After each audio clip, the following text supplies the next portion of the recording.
Avez-vous déjà réfléchi à la puissance de Dieu et à la manière dont elle se manifeste dans l'histoire de Sodome et Gomorrhe, révélant non seulement sa justice, mais aussi sa miséricorde? Vous vous êtes peut-être demandé en quoi la destruction de ces villes corrompues parle encore au monde d'aujourd'hui, un monde également plein de tromperies, de perversions et de secrets cachés. Chers frères et sœurs, nous sommes ici pour découvrir comment la volonté divine et le jugement de Dieu s'entrelacent dans nos vies, nous invitant à une profonde réflexion. Nous sommes donc appelés à comprendre le sens de cette histoire ancienne, à discerner ce qui se passe aujourd'hui sous nos yeux. Avant de poursuivre ce voyage de découverte, je vous invite à rejoindre notre communauté. Suivez notre chaîne et ne manquez aucun contenu précieux. Des révélations vous attendent qui vous surprendront. Voici Abraham, assis à l'entrée de sa tente, par une chaude journée ensoleillée. Il remarque au loin 3 personnages mystérieux, enveloppés dans la chaleur de la terre. Sans hésiter, il se lève et court vers eux le cœur plein de respect. Ces paroles résonnent comme un écho de l'hospitalité ancienne. Vous ne passerez pas sans que je vous offre repos et rafraîchissement. Laissez-moi vous apporter de l'eau pour vous laver les pieds et reposez-vous à l'ombre de ces arbres. Vous goûterez du pain et vous être fortifiés corps et âme avant de reprendre le voyage. Les voyageurs acceptent gentiment et Abraham, avec un zèle fervent, ordonne à ses serviteurs de préparer le veau le plus tendre, le pain le plus frais, tandis que sa femme Sarah pétrit rapidement de la fine farine blanche. Après avoir profité de ce banquet, l'un des voyageurs annonce une nouvelle extraordinaire. Bien sûr, je reviendrai dans 1 an et Sarah aura un fils. Cachée dans la tente, Sarah, désormais âgée et bien au-delà de l'âge de concevoir, éclate d'un rire incrédule. Dieu, écoutant le rire de Sarah, demande à Abraham: « Pourquoi Sarah rit-elle? Y a-t-il quelque chose qui soit impossible à Dieu ?» Il confirme: « Je reviendrai l'année prochaine et Sarah aura un fils. » Imaginez la surprise de Sarah qui nie avoir ri, mais Dieu la corrige. « Non, tu as vraiment ri. » Ici alors les visiteurs se lèvent face à Sodome. Abraham les accompagne et Dieu se demande s'il doit révéler le sort imminent de ces villes.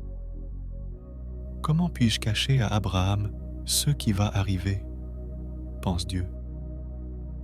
Après tout, Abraham est destiné à devenir le père d'une grande nation, et toutes les nations seront bénies en lui.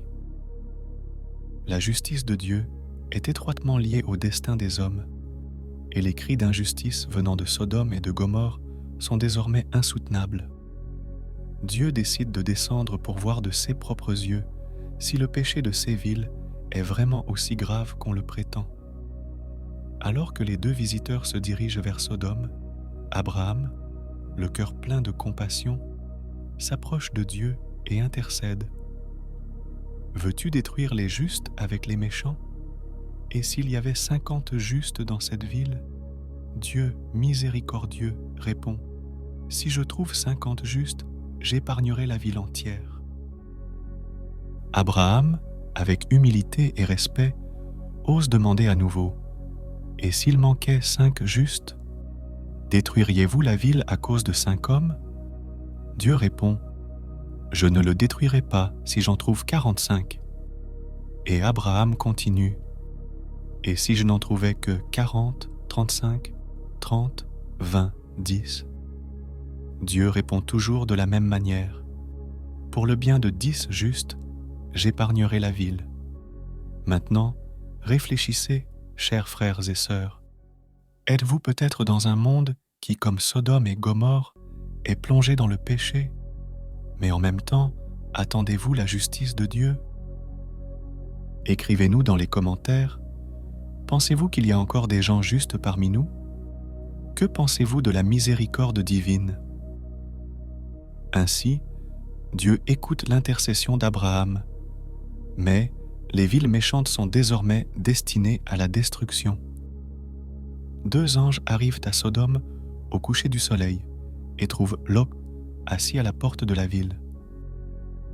Lot, voyant ces êtres célestes, se prosterne à terre et les invite chez lui. « Viens te reposer et te laver les pieds. À l'aube, tu pourras reprendre ton voyage. » Les anges, au début, préfèrent rester sur la place, mais Lot insiste tellement qu'ils finissent par accepter.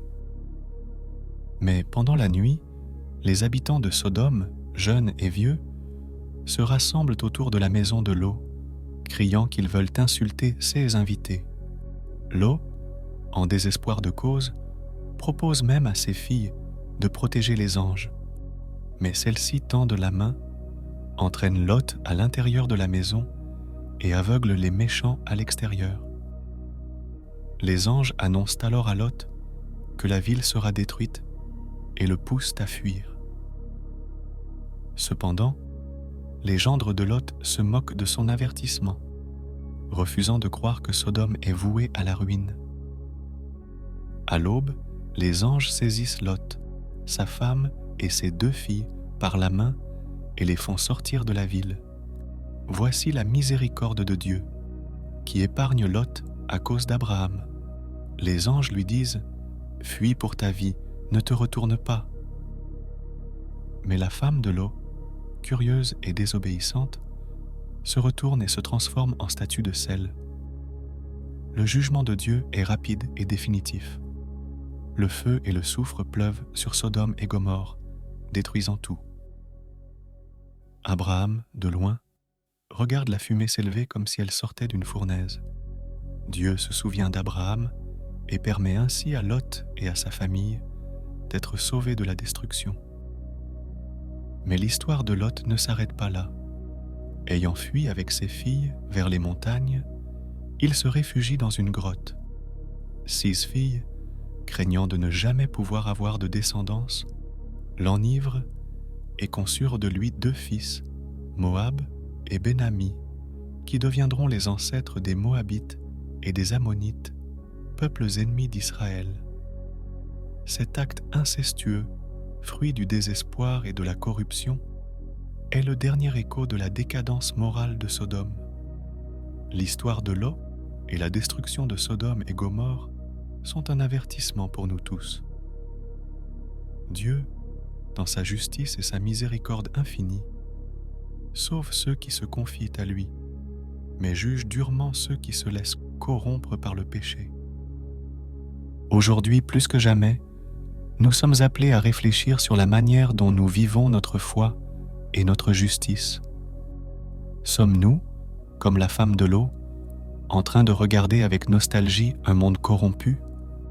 Ou bien, avançons-nous vers le salut offert par Dieu? Chers frères et sœurs, si vous souhaitez approfondir ces vérités et recevoir chaque semaine de nouveaux contenus qui enrichiront votre cheminement spirituel, abonnez-vous à notre chaîne. Notre foi nous appelle à ne pas succomber aux tentations de ce monde, mais à marcher sur le chemin de la justice, sachant que Dieu est toujours prêt à nous sauver, si seulement nous nous confions à lui.